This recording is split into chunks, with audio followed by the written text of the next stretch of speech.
Makanya kemarin Gus Samsudin itu posisinya bukan dia yang penyembuh, karena yang meyakini ke sana ada beberapa orang yang sembuh. Berarti bukan Gus Samsudin penyembuhnya. Orang yang datang sebagai pasien ini loh yang menyembuhkan dirinya, karena dia menggunakan keyakinannya, dan keyakinan akan mempengaruhi kekuatan gen. Gen itu akan membentuk dirinya, menciptakan sel baru untuk memperbarui struktur sel, dan akhirnya menjadi penyembuh atas dirinya sendiri, atau self healing. Tuh. Kira-kira ngoten. Nggih. Lah akhirnya jelalah pesulap merah teko modar, akhirnya sing wong sing iso mulai yakin malah gak yakin. Nah ketidakyakinan itulah yang mengkacau si pasien. Aduh, sehingga ini tak gunakan bersandar untuk memperkuat keyakinanku terus hilang gitu. Akhirnya keloron nah. Berarti dalam poin positif negatif ya mungkin Gus Samsudin ada dharmanya gitu. Karena sebagian orang dalam proses tertentu karena yakin Gus Samsudin itu penyembuh ya mari. Berarti manfaatnya ya kuwi. Terlepas dari dia menipu soal harga dan lain sebagainya ya dhewe meneh. Gitu loh. Kalau jenengan ke dokter, apakah itu gara-gara si dokter? Tidak, karena Anda meyakini dokter itu wah menggunakan SOP, operasi di Singapura kelas mahal. Biasanya keyakinan sampai dewi. Alatnya canggih, gitu ya. Makanya kan harus ada tipu belief system untuk memprogram ulang pikiran kita. Misalnya jenengan ini tak tepuk-tepuk, waras, saya sebenarnya yakin dengan tepuan saya tak hapusi, mari sampean, karena sampean yakin bahwa tepuan saya memedarkan energi. Anda yang memprogram diri Anda sembuh. Sama nih gue medis. Mergo wonge bayar wis larang, dikambore wah ini pengobatan canggih dengan teknologi baru, bedah yang ramah lingkungan, teknologi tinggi bla bla. Anda meyakini itu. 70% kesembuhan aja didukung itu, bukan proses medis ya. Lah sing dukun padha kan gitu. Makanya nek aku ngomong si dukun ini mesake gitu. Nek si dokter sudah ngomong dengan SOP, maaf ya Pak Bu, kita sudah berusaha dengan standar medis, udah tidak bisa menolong dan Tuhan berkata lain, wis selesai. Nek dukun teko akhirat dikiter Pak, diburu Pak. Dah? Oke, satu lagi. Aduh, bolong kelasane. Ya? Saya mengalami fenomena dewa ruci Mas. Delok wayang aku ya pernah kok ngalami.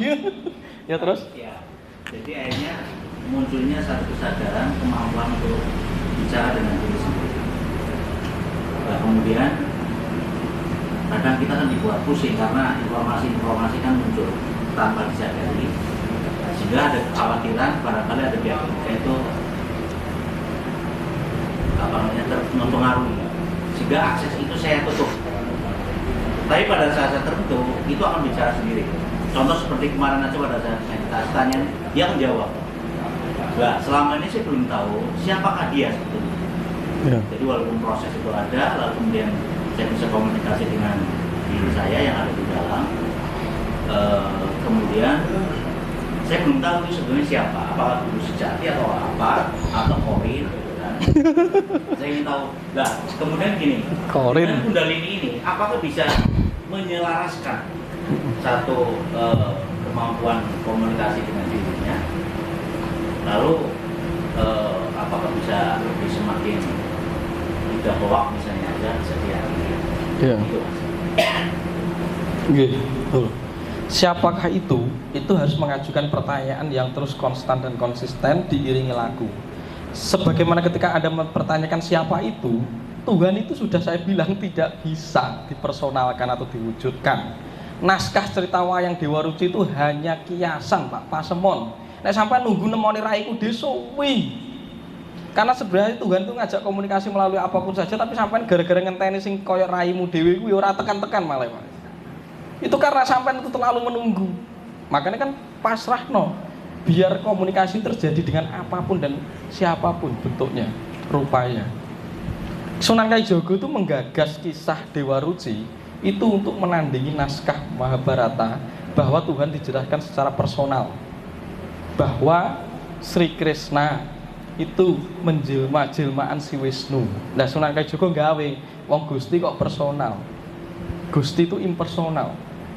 Makanya wong sing ketemu Gusti dilambangkan seperti melihat wajahnya sendiri atau Dewa Ruci, karena Gustinya dia itu ya seperti dia itu sendiri, bukan seperti orang lain.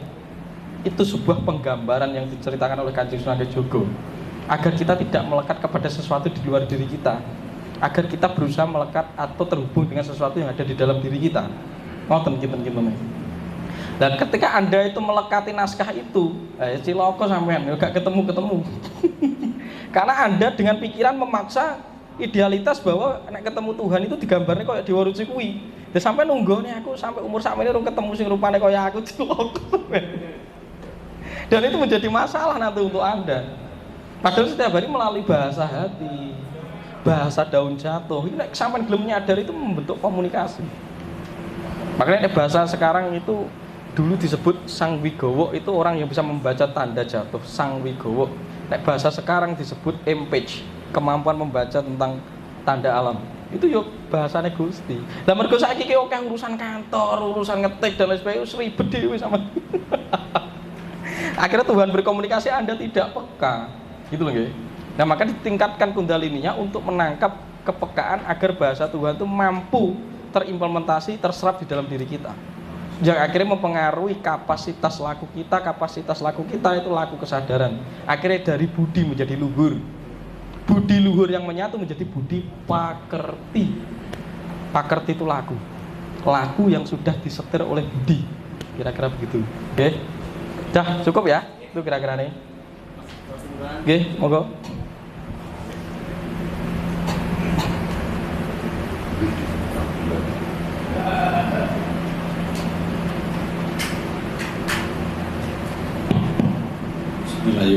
Satu lagi mohon maaf, yang dimaksud karma pada umumnya beredar dan pengetahuan saya kemarin adalah hukum sebab akibat. Nah, apa yang kita lakukan sekarang itu kita akan mengunduh di kemudian hari.